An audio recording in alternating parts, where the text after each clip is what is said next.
From the Black Swan Media Studios, deep inside a secret underground bunker, we're speaking to freedom-loving patriots from all around the country and the world.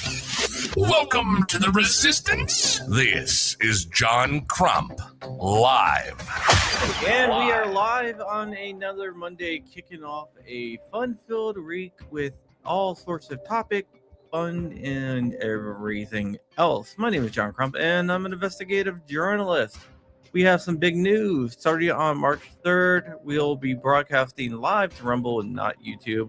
The John Crump Live YouTube channel will still exist. It will be used for clips and also the full video being uploaded today after it hits Rumble. Let me go ahead and bring on my co-host of the day. His name is the Flying One, Richard Hughes. Crumpy. You gotta say the also Florida Carry Man. Richard Hughes. There we go. Today we're going to be talking about 3D printing and what people think of 3D printing, especially people that don't like 3D printing.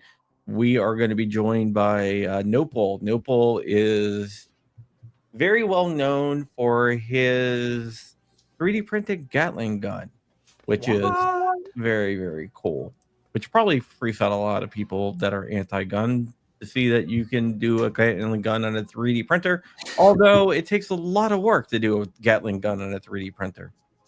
Yeah, it takes considerable amount of printing time. wouldn't be expedient for committing crimes and things. So you don't have to worry about the gangbangers running around with your Gatling gun? I don't think so, no. Plus, the other thing is it's $1,000 worth of parts if you shop hard and get stuff cheap. Hey, Rich, you're really low still. Oh, all right. Let me lean in closer. Yeah, you got to fix that mic. Why don't you use the Rodecaster Pro I sent you? The what? You're going to have that up running by March 3rd, right? All right, I will. All right. Yeah, so what I wanted to get out of you, Nopel, is have you read any of the fear-mongering articles out there about 3D printing? Yeah, I mean, I've read, I try to not go out of my way to read them, I guess, but, I come across them on occasion. Yeah, what do you think of the fear-mongering? Probably of same mind to you guys. It's just a bunch of silliness on the whole.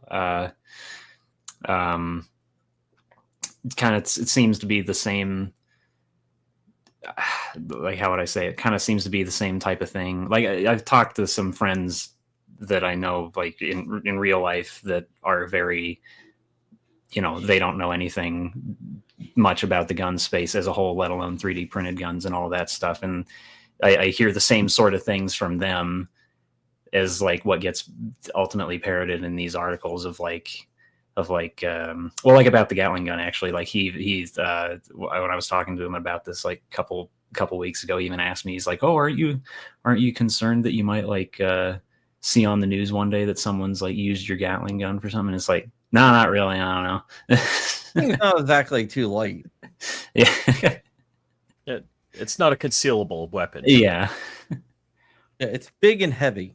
Yeah. But it's like, even in that conversation, it's like, I think, just being able to, talk to him and, like, give my perspective to him. I think he, kind of was able to see it like how I see it to a certain extent, right? Which these articles obviously don't allow anyone to do that because they're not giving, the other side. But it's all they want to push a narrative.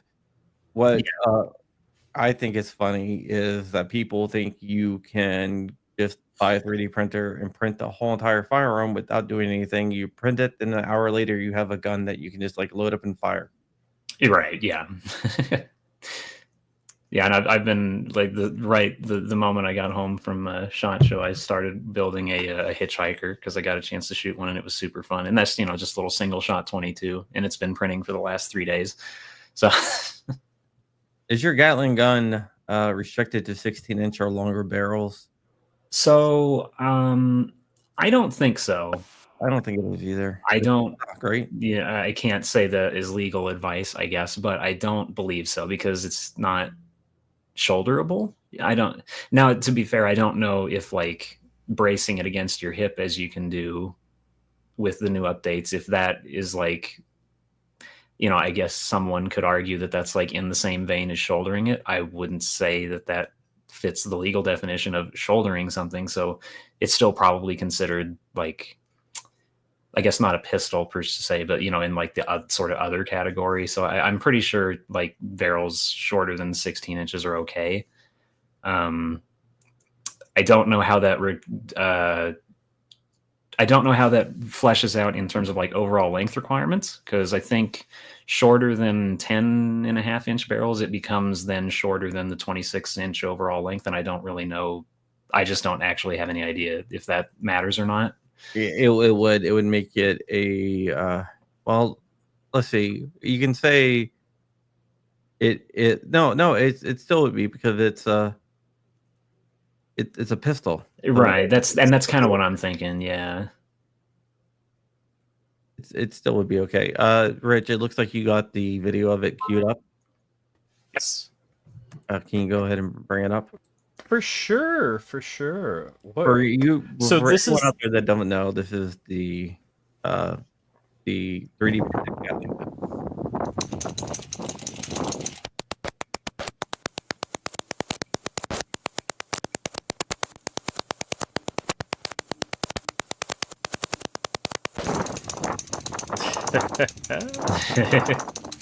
Heck yeah. That is really cool. And I think a lot of people don't realize that Gatling guns are totally illegal. Oh yeah. Yeah. Like, yeah. Like going back to what I was saying, like talking to my friend about that, he's like, that's, like this is a big scary gun. It's like, oh, well, you can just have that, can you? It's like, yeah. It's just 6 bolt actions effectively. Yeah, I mean, each function of a trigger fires a shot. It's a single function of a trigger per shot, but doesn't meet the definition of machine gun. And there's plenty of case law to say Gatling guns do not meet the definition of machine gun, and they're not machine guns. Mm-hmm. Yeah. And actually, that's a good point in the chat. Like all the Tippmann guns, like a lot of their 9mm, I believe, are shorter than 26-inch overall length to begin with. So that probably answers that question. Yeah, I'm real sure the Tippmann 9mm Gatling gun, the barrels aren't 16 inches long. I think they have a offering with 16-inch barrels just kind of for the aesthetic of it. But yeah, like the one that's like the small one that like is on those like rubber wheel mounts, that's like I think got like 10-inch or shorter. Yeah. I bet a lot of people get scared when they see your gun from the anti-gun side because it just shows you. Why I'm saying that is not because of the gun itself. It's just because the creativity and the design and everything else that you guys are doing out there. Yeah, no, it's like kind of a wake-up call in a sense for people, like even on both sides. It's like people that are every time I take it to the range, I try to go when no one's there, but like if someone's around while I'm shooting it, they're like, oh wow, I didn't even realize, like they're kind of like shocked into like, oh, this is how far along you can do this with a 3D printer, can you? It's like, oh, okay. Yeah, I looked up well, I didn't know, other people did, but the government statistics and the number of ghost guns that were used to murder people, which sounds kind of bad. But and I say ghost guns with finger quotations. Yeah. But it's like less than 100. Yeah. No, I mean, of course it is. Yeah. Forever. Yeah. Well, I think there's a lot of mythology behind this, that the government wants you to believe that ghost guns are an epidemic in killing people, whereas it's just somebody steals a gun and obliterates the serial number, and they're calling that a ghost gun. So it's not a privately manufactured firearm issue. It's an issue with people stealing guns and selling them on the black market.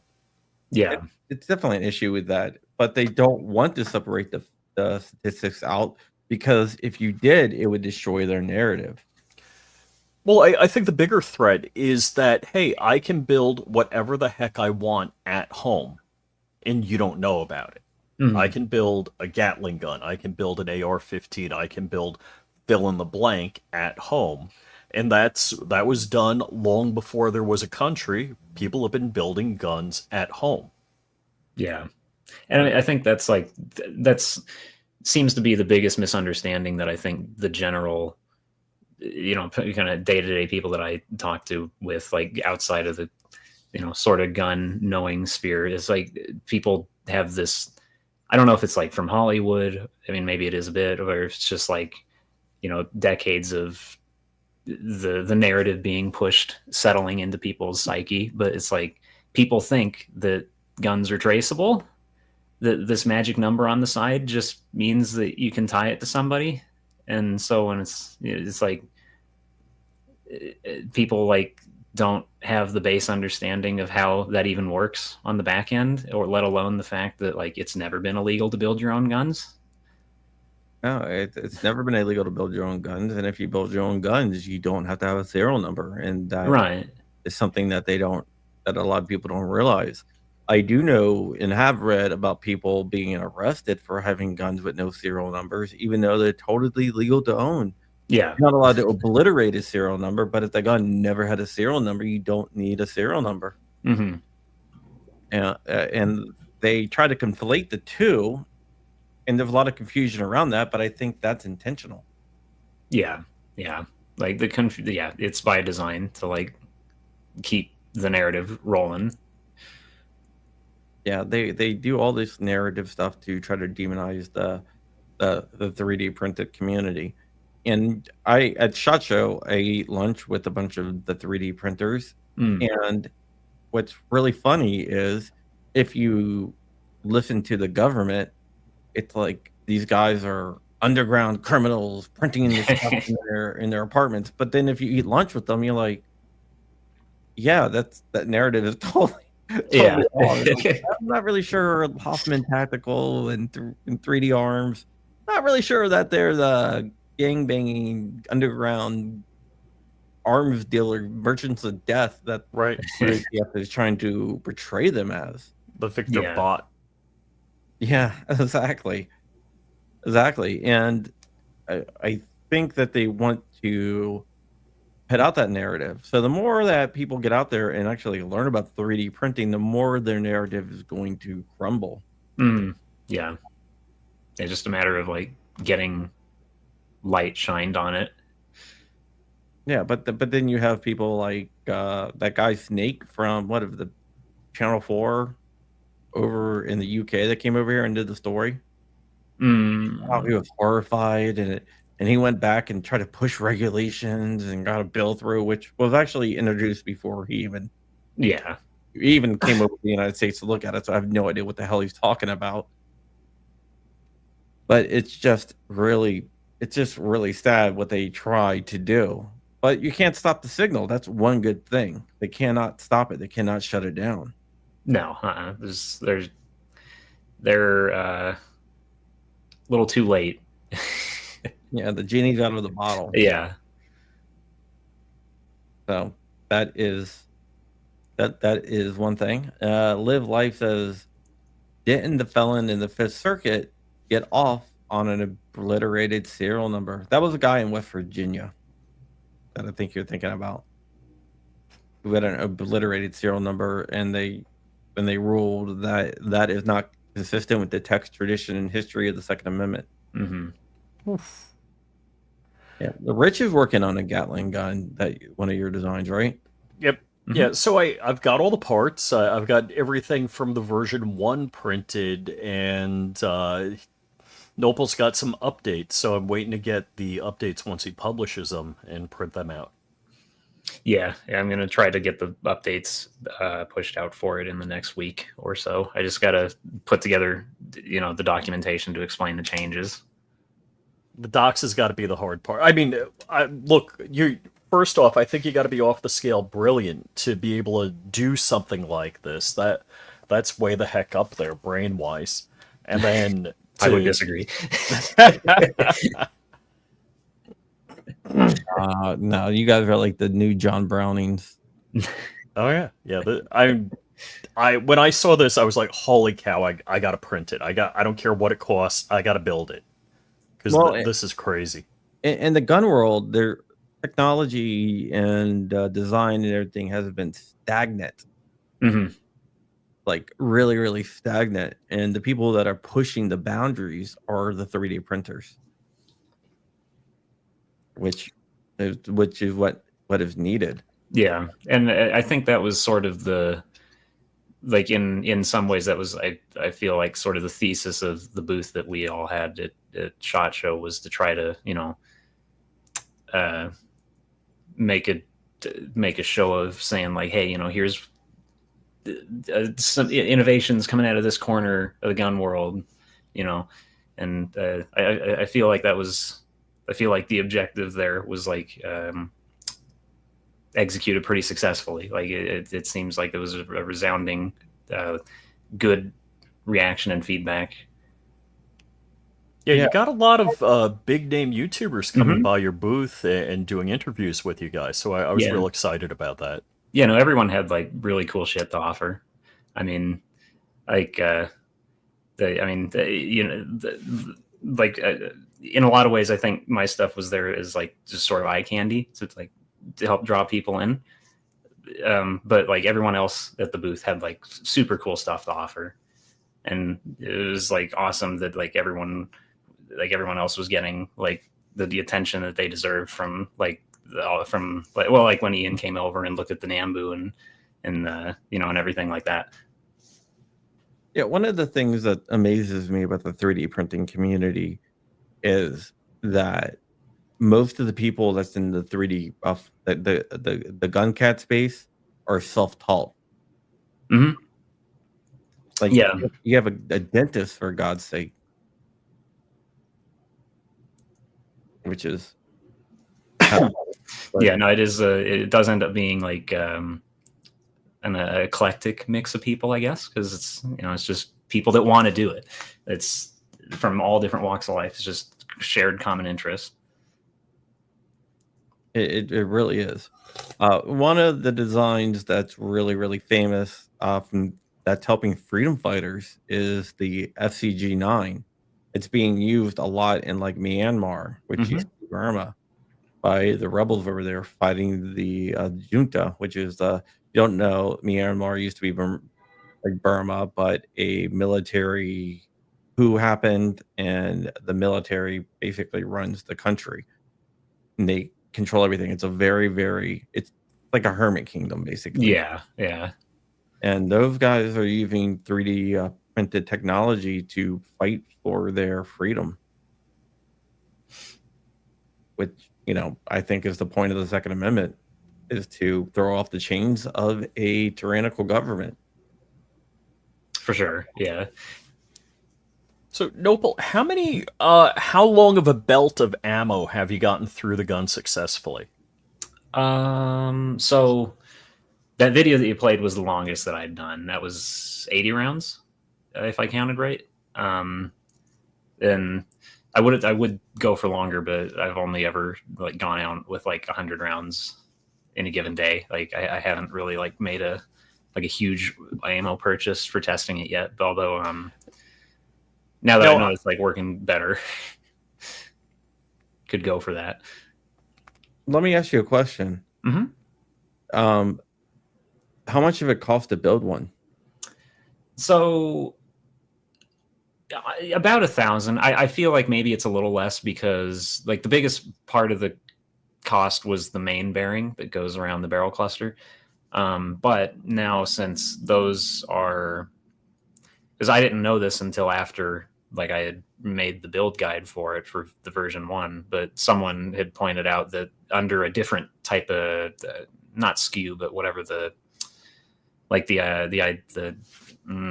ID number for the type of bearing that it is, if there's like a slightly different ID for one that was up on AliExpress, and it was listed in metric, but like, as like an odd metric measurement because it's actually like the appropriate imperial measurements. It's just written in metric.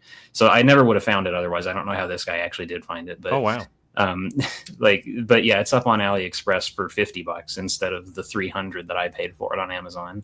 So I feel like $800 maybe is probably a better guess for the total build, if you can, especially if you can get like some decent sales on the barrels and stuff. Nice. So it's not as expensive as if you would like to buy a Tippmann Gatling gun or whatever. No, not even close. And it was we took the at one point we were walking around the floor with the Gatling gun, and we went by the Tippmann booth, and they were checking it out, and they thought it was cool. I obviously thought all the stuff they had was really cool, but I thought I picked up on a hint of them being like, oh God, why haven't we done this yet? Yeah. What made you come up with the idea? I guess I just like kind of the same line of thinking as the RBC9. It's like at some point I'm just like sitting around and it's like, how come no one's done that yet? It can't be that hard. It's like, how come no, you get the lockup already built into the AR, barrel extension and bolt. It's like, yeah, you could just like make a housing, like a rotary housing. It can't be that hard. Yeah, that's pretty cool. And then you created it. Have you been contacted by any type of media or anything to talk about it? But outside like us. Not necessarily, no. I've had a couple. I mean, I've had a few people, I guess, message me on Reddit that were, like a chat request, and it's like, "Hi, I'm a journalist from whatever," and it's like, ignore. But like, beyond that, not too much. Have had a few people. There was one guy that, not in like a journalistic sense, but he had reached out and was asking some questions about it in the context of I believe he was in Switzerland, and he was like doing something to try to make like adapt a similar design to it to if I'm recalling what he said right, to like for planting tree seeds, like he wanted it to like a similar mechanism to strap to a drone to like shoot seeds into the ground. Nah, sure, that's what he wanted. Yeah. Who is shooting seeds over in Ukraine? The freedom seeds. Yeah. You're planting Russian soldiers with seeds. Yeah. This is a different kind, the lead one. Yeah. You got to scale it down to 5.7. Which is, I guess, worse expensive wise, but maybe lighter weight barrel wise. Yeah, I would like to do a 22 caliber one. Like a 22 long rifle would be awesome. It'd be cheap and fun. Yeah, no, I would like to do one. Because I mean, I know that there's some pictures online of that one that I forget the company that they made like kind of a scaled down M134 in 22 long rifle. There's not a whole lot of info about it online other than the pictures, but I feel like that's doable. I mean, it's obviously been done before, but I feel like if from the point of being able to like make one for like 3D printing, like homebrew type of design for it, I think it'd be doable. I've kind of got like a vague idea of how I'd want to do it in my head, but I just haven't started on that yet. Yeah. Let's get back to the topic of the media and the scare tactics. Like a lot of people thought Vice was going to do a disservice to the 3D printing community. I don't know if you've ever seen the Vice documentary they did on 3D printed firearms. I had seen that. I think they were kind of fair, not like the Channel 4. Yeah, it wasn't the worst. I mean, it definitely wasn't the best, but it wasn't Like, the worst. along those lines, when we did, there was that little sort of impromptu kind of shoot or like shooting range out in the desert during SHOT Show that like some of us went to on like the second day. And when we get there, like on the way out there, it turns out there were 2 Vice journalists there. No. Uh, Have their articles came out yet? no, they haven't. So apparently they were there covering the Gundys, I guess.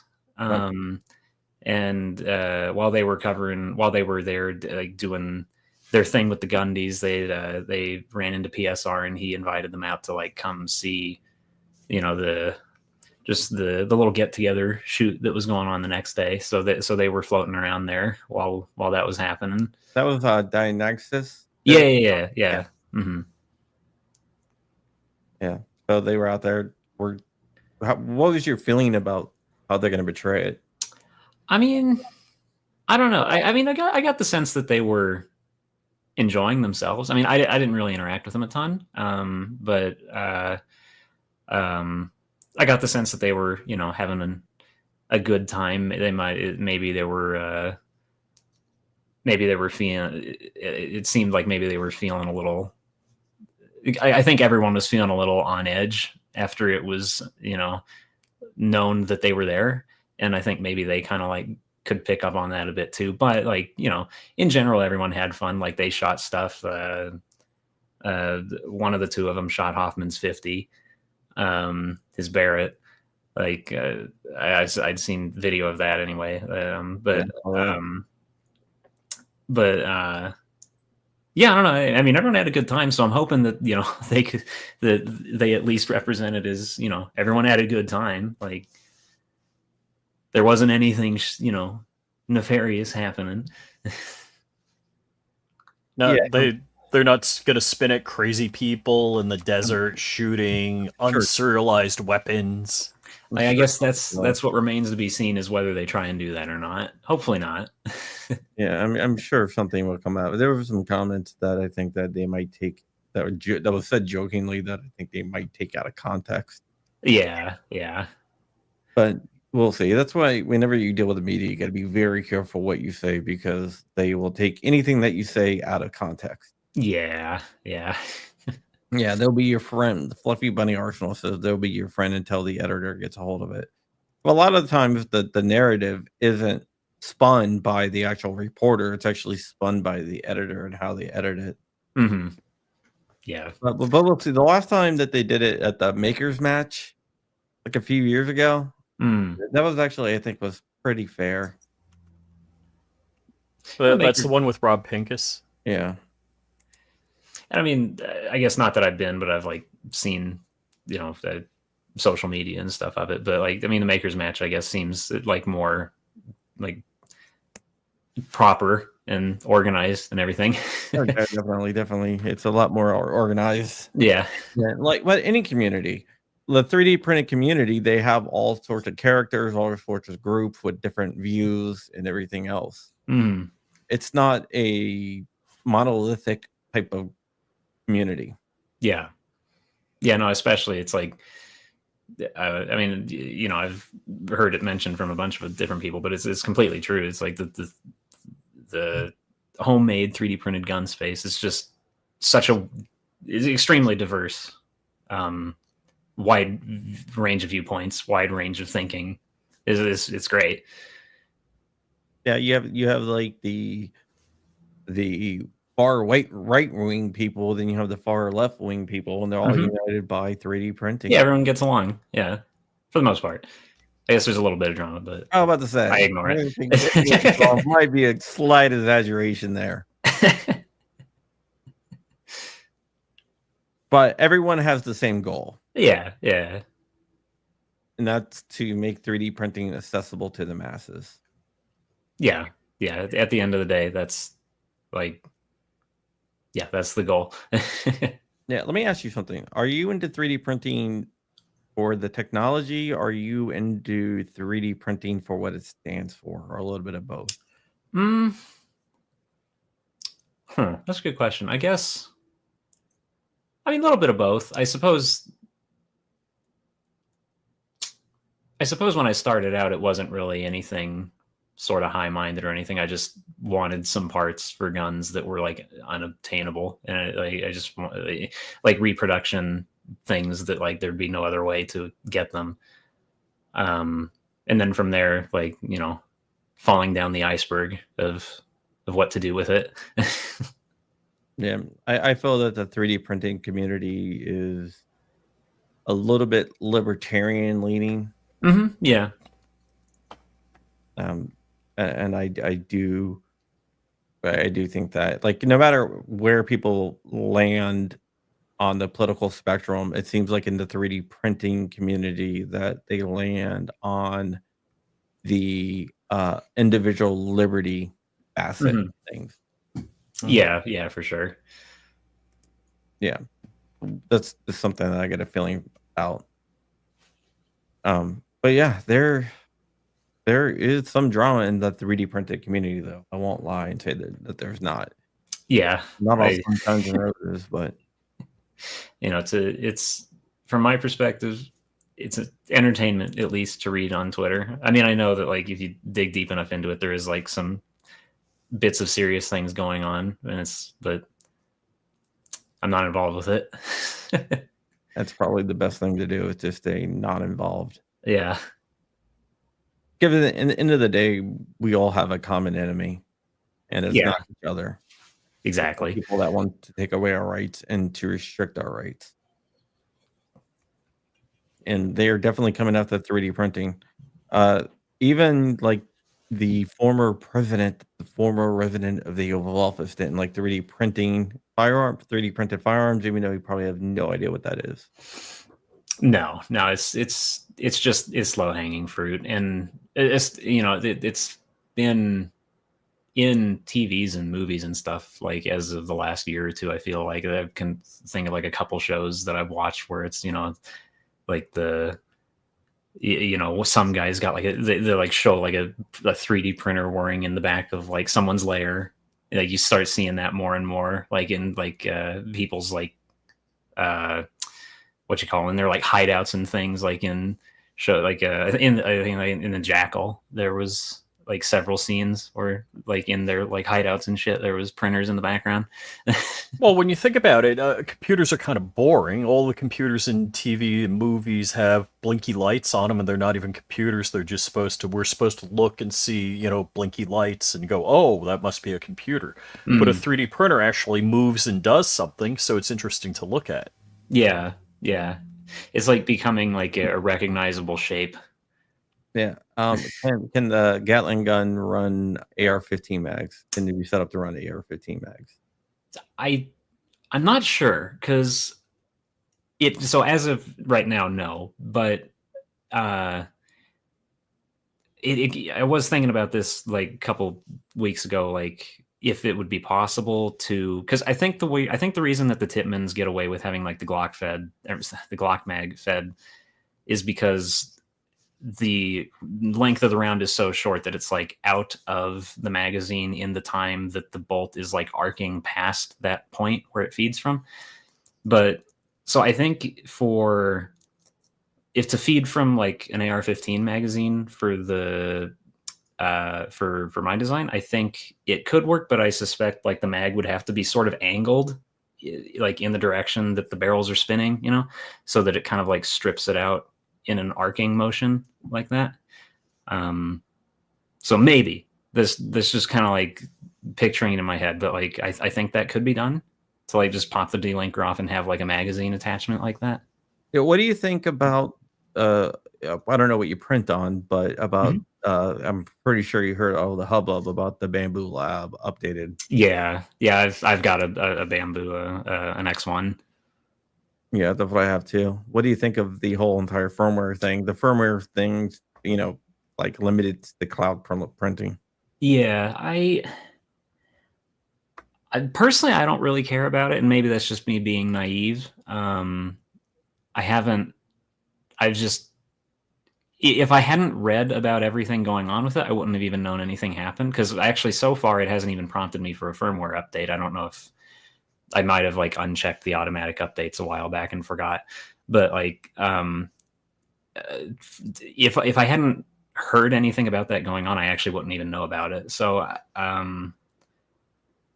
to like the user end of it, I don't know. Like it hasn't. Yeah, I bothered thought me Print yet. Shoot Repeat said it was no big deal. I'm sorry, no, got that wrong. Alex, Control Pew.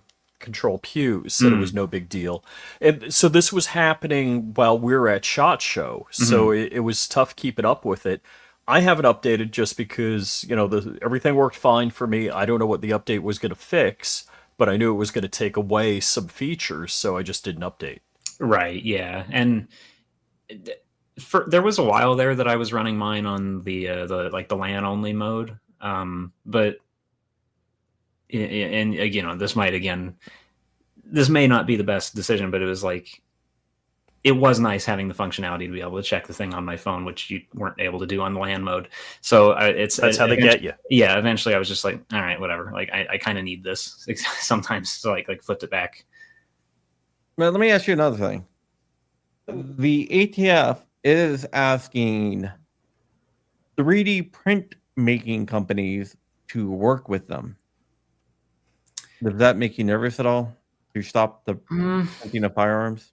On the one hand, like to hear stuff like that, obviously, I guess makes you like take pause for a minute. It's like, like kind of catching a sense of where the wind's blowing, so to speak. But I think, optimistically, like now that the election went the right way, maybe the ATF will kind of back off on that a bit. But new executive order, so maybe. Yeah, like that's like I'm being optimistic about all that. Like I'm not gonna I don't like being like the doomer attitude towards Trump's firearms policies. Which I know people have their reasons for thinking that way, but yeah, like generally I don't really think it's too concerning at the moment.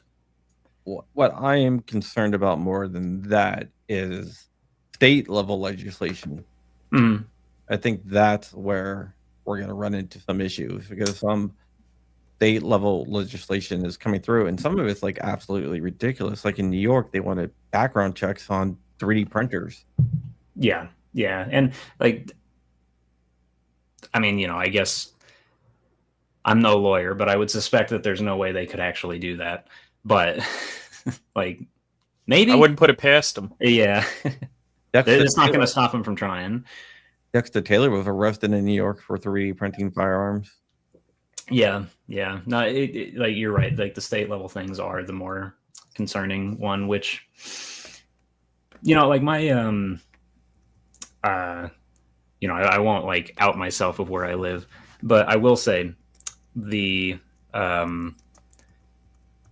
what frustrates me more so than like the legislators necessarily, because we know what they're doing. Like they're pushing an agenda. What bothers me more is like the people that I guess are on our side of the fence and they just roll over and take it. This is like, I've had innumerable conversations with people where it's like, to the effect of like, you could do this or do this to try to like skirt this particular legislation, try to like run through a loophole with this. And they're like, we can't do that. Like they'll like come after us. They'll shut us down. It's like, who's they? How are they going to shut you down? Why don't you have a backbone? Yeah. One of the things I have a problem with is the whole idea of loopholes. Oh, you used a loophole to get around the law. No, I followed the law and I stayed within the law. Right. Yeah. So I'm not going around the law. I'm obeying the law. You might not like what the law says, but I'm doing nothing to violate the law. I am 100% on the right. Yeah. And it's, I guess I just wish that like specifically because, on an individual level, like the average gun owner is not in a bargaining position against a adversarial state government. But, you know, gun store owners, friendly sheriffs, etc., like things of that nature, if they would all, you know, put their heads together and just collectively say, what if we don't? Like, we know this is like completely illegitimate legislation to begin with, so what if we just don't? What are you going to do about it? Well, then that would be some leverage. In Virginia, we beat back a bunch of, like in 2019, we beat back a bunch of bad gun legislation because 96% of the localities said, yeah, doesn't matter. We're not going to enforce anything you pass. Exactly. Yeah. And I think, you know, like a lot of these state level, you know, I'm picturing the one for my state in particular, but, you know, a lot of these state level, like gun rights groups haven't had that fucking wake up call yet that, like, you have to shift your attention to your own people and start telling them, like, hey, push back on this in literally any way that you can. Like, like we can't stop this legislation from happening. You can control, you know, your response to it. Yeah, well, VCDL did just that, and they got a bunch of sheriffs on board and meetings and got everyone to commit to it. And then they're like, "What now? You're going to pass something? What's it going to do?" And they're like, "Yeah, I see your point." And then they didn't pass it. And that's what happened in Illinois, right? With whatever their assault weapons ban thing was. They got like a 0% compliance rate and gave up. Well, yeah. There's that. It's crazy. It's just like when New Jersey. I wrote an article. I did a FOIA or open records request actually, because state level. Entering a FOIA. FOIA's federal open records to the state level for the number of. Because they told everyone to turn in the 30-round magazines. So a year after that law went into effect, I did an open records request for how many magazines have been turned in, and it came back with 0. Yeah. Wow. Yeah. It's just like in Connecticut when they did their registration of assault weapons. They estimated there's 50,000 assault weapons in Connecticut, which I think might be a little bit low. But I think like 12 was registered. You're right. Yeah. I mean, gun control is only as powerful as you let them make it. Yeah.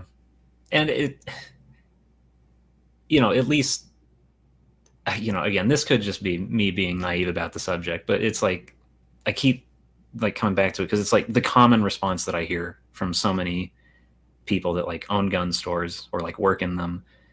It's like, oh, we can't do that. They'll shut us down. It's like, by what mechanism would they do that? How? Who are they? And what are you talking about? You're just, you have to, if you don't like do something under your own terms, you're going to get shut down because you're going to get forced out of business by the legislation. So it's like, you know, by which you could at least try something. Have you seen the movie Seven the Psychopaths? Yes, actually. I quite like that movie. Walking. You know, stop. No. Yeah. Well, why? Because I don't want to. Yeah. But we have guns. I don't care. Exactly. Like that's. It doesn't make any sense. And I feel like that's what I like about the 3D printing gun CAD more broadly community is like there's like a palpable sense of not, I mean, I won't say like, you know, outright ignoring laws, right? But it, like there's like a desire to push back on things like that. And it's like it's mind-boggling to me, and it's always disappointing to me to like learn that people in like the rest of the gun community outside of that don't always have that same viewpoint. Yeah. I mean, like one of the things that you find big into the drone community too. Mm-hmm. And in the gun community, you have this thing with these laws are unconstitutional. They're over, they're overreaching. They're out of control. And then when you go into the drone community or the ham community, they're like, "Oh, wait, you got to do exactly what they say." And we shouldn't push back because they know best. It's like Yeah. it's really weird how you have it's a whole different feeling in those communities Hmm. where like some of the stuff in the drone community, some of the rules are just absolutely ridiculous. Oh yeah, it's like it's so like, I mean, not that I know a ton about it, but it's like seems so restrictive from what it was like 10 years ago. Yeah, like let's say I'm a Part 107 pilot, and so is Rich. Mhm. So if we let's say we shot a video of shooting with a drone, Mhm. and we weren't Part 107 pilots, and we make $1 on that, Right.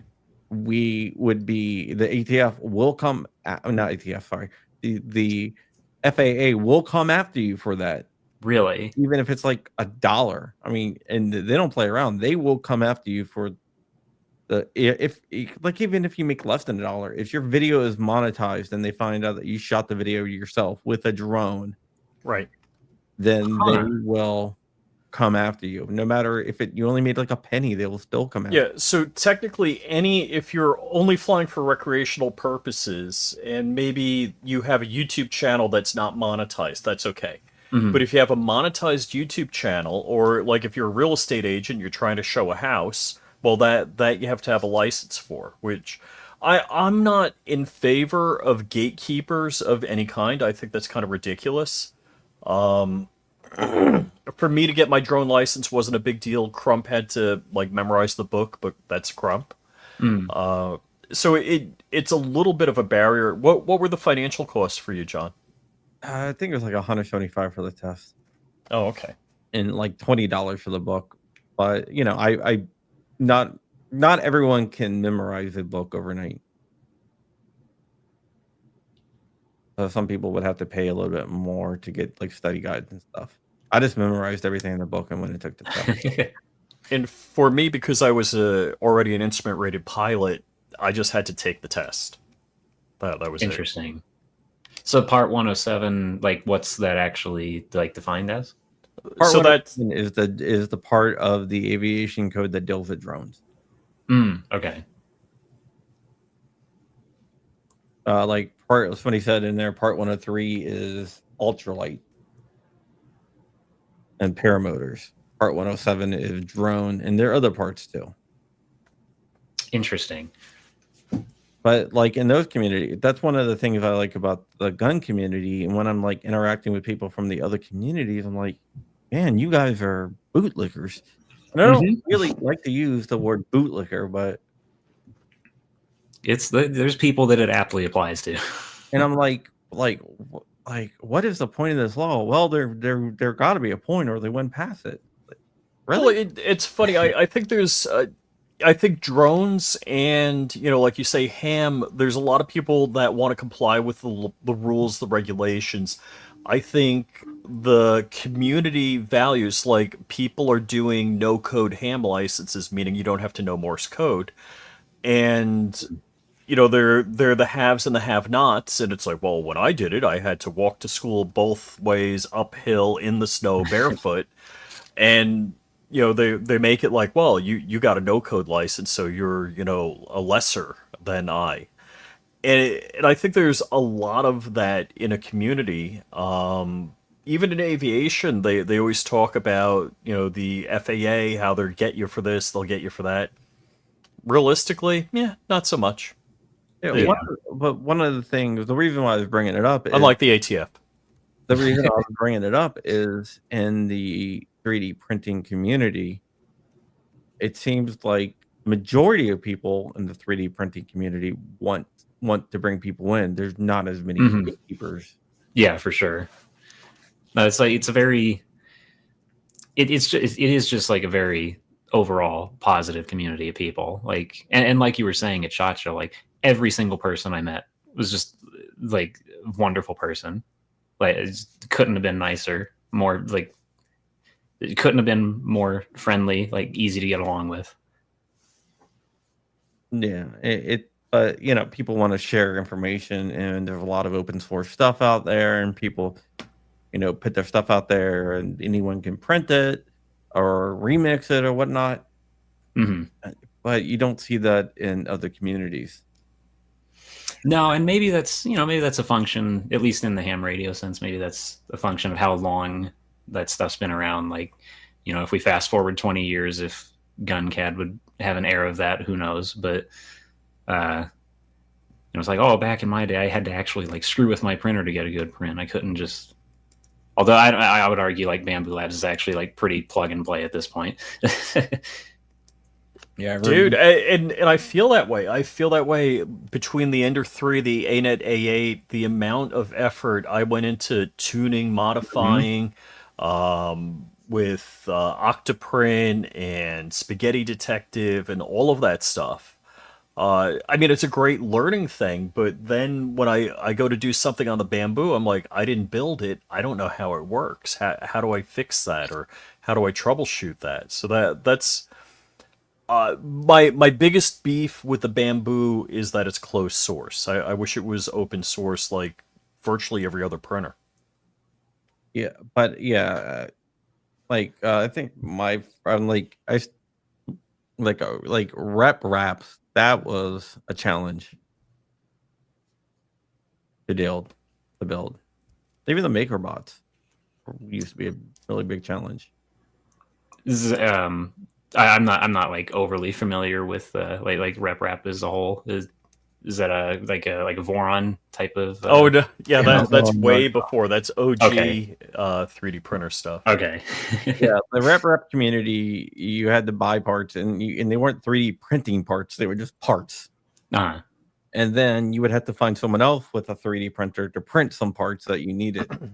So there's a big community of people that was like, So, "Hey, I need like in the Voron community, there was a print it forward before Mhm. there was a print it forward community. yeah, Okay. yeah," but those were like, And I got to say, I was ready to pull the trigger on a Voron, but the thing, it wasn't the cost of the Voron that scared me. It was that it took 40 plus hours to assemble.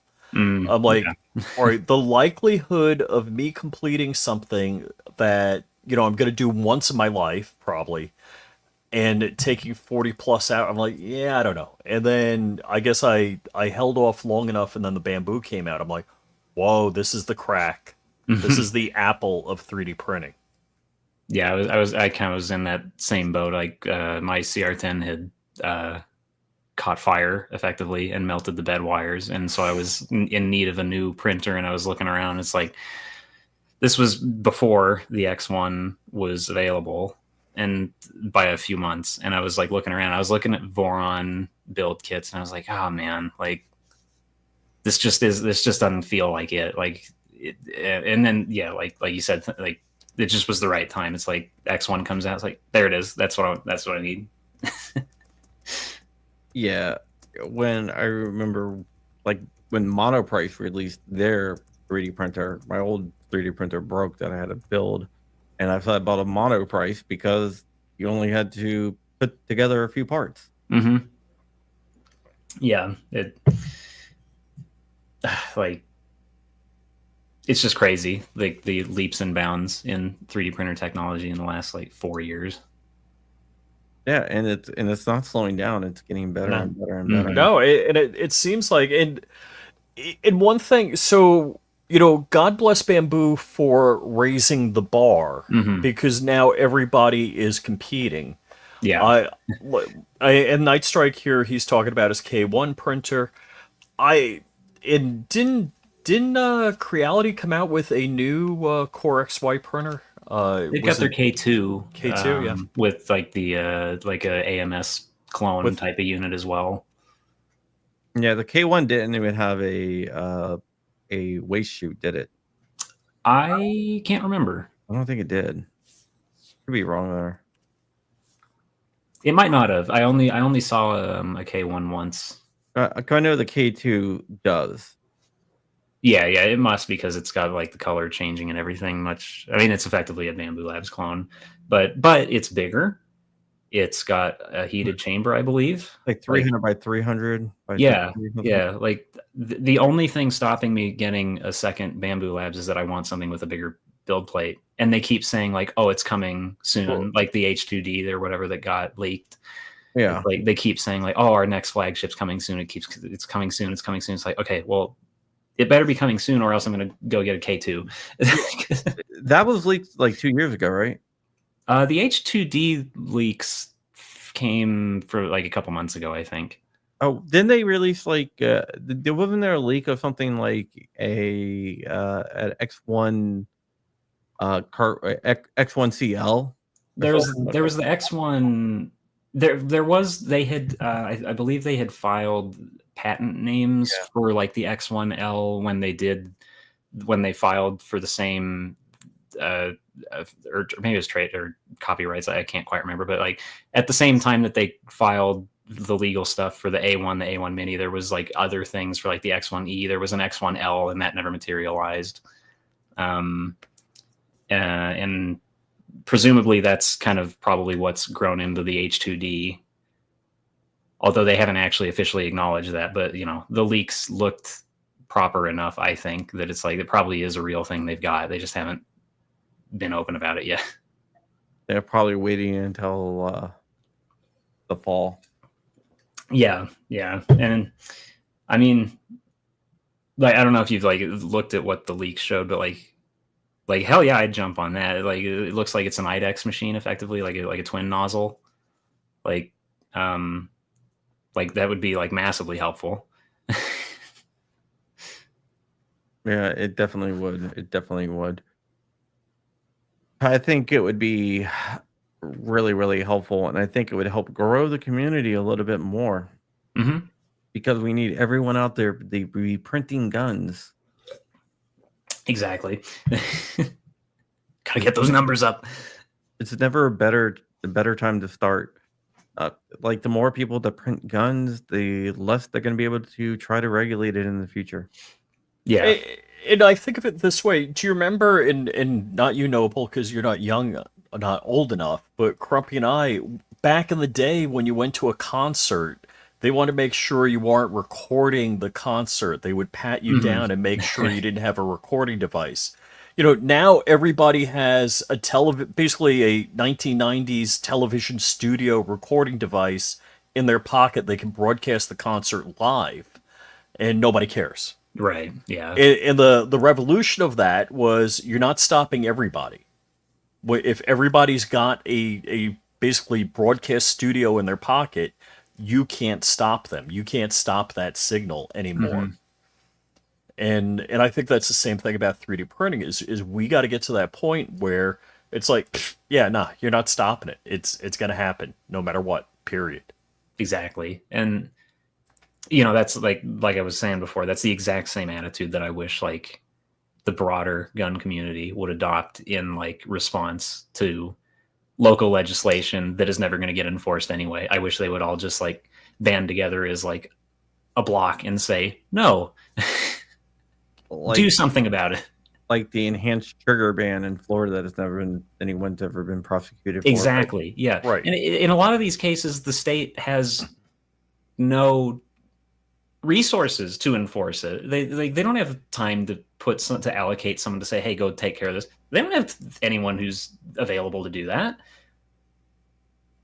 So it's basically you're thinking that it's the fear aspect that's keeping people. Exactly. That's all it is. The only thing that's, and like I've seen it like with, you know, some other, I mean, I don't want to say it like too specifically, but it's like I've seen it work in my state where it's like the only thing stopping people is their own self-enforcement of it. And if they don't do that, then nothing happens. Exactly. All right. Well, we've been on for an hour. I want to thank you so much for coming on. Your insights were very, very helpful. Tell people where they can follow you at. Well, people can follow me on YouTube, Nopel on YouTube, Twitter as well, Nopel_0. while I was at SHOT Show, like a ton of different people kept telling me to make an Instagram, which I had previously kind of been a little averse to, but like I did. So now on Instagram is Nopel _000,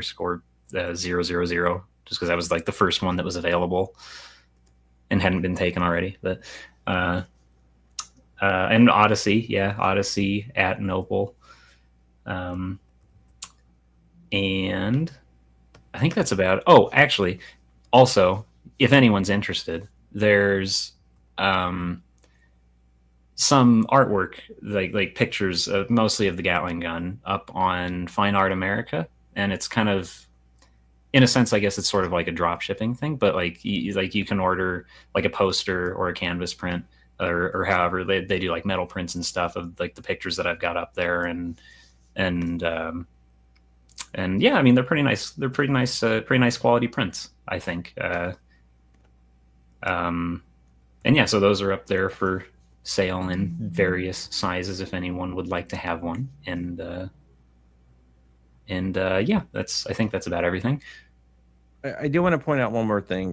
Brandon did say here a lot of times states will not prosecute a law because it gives groups like SAF standing on getting that law down. And there's a good example here. Florida has bans open carry, but even though that they do try to enforce it, they never make any public comment on it until a sheriff posted on Facebook that if you open carry, I'm going to prosecute you. And then through me, Jcl contacted Rich and was like, "Hey, you want to film?" And Rich was like, "Yeah, let's film." We got standing now, bud. Yep. Like, thank you. Yeah, the sheriff ran his mouth and gave me and GOA standing. So thank you. Yeah. But yeah, And then a few days later, I saw him in person accidentally. That's funny. I didn't do like. I asked my wife, I'm like, should I get a selfie with him? She's like, no, we're out to an event. I promise you, I would have done that. And Rich, I think you know me well enough to know that I would have done that. Oh yeah. So, I mean, like that is their playbook at this point. It's like they just are drafting legislation that they have super majorities to run through. They know it won't hold up in the long run, but they're doing it anyway because they can. That threat of enforcement. Exactly. All right. Well, we're gonna get out of here. Thank you so much for coming on. We'll be. Yeah, thank you for having me. No problem, Noble. And it was awesome to meet you guys in person, by the way. Yeah, that was really cool. No, tomorrow we are supposed to have Mark Victor on, and he was going to debate Matt Larase of Floodbusters, Mark Victor of Attorneys on Retainer about their different gun stances. Mark has decided that it's probably not a good idea for him to come back on the show. You can read the email I posted to all social medias. But that does not mean we're going to cancel the show. We're just going to do the debate without one party. We're just going to look at his ideas and discuss his ideas. And we're going to get the other side. So it's going to be a debate with a missing debate person. But he agreed to do it, and now he's not going to do it. So what can we do, right? I'm not going to change the whole show and pretend like his views didn't exist. But yeah, so that will be tomorrow. It should be a lot of fun. And with that, we are out of here. Thank you so much for watching. We are going to Rumble exclusively for the live show on March 3rd. And we're going to be giving away a lot of really, really cool stuff. All right. Rumble is awesome.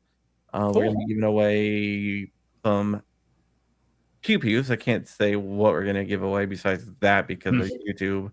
You say we're going to do a giveaway for that type of item, they don't like it too much. But Rumble is cool with it. We're going to be giving away a lot of other stuff.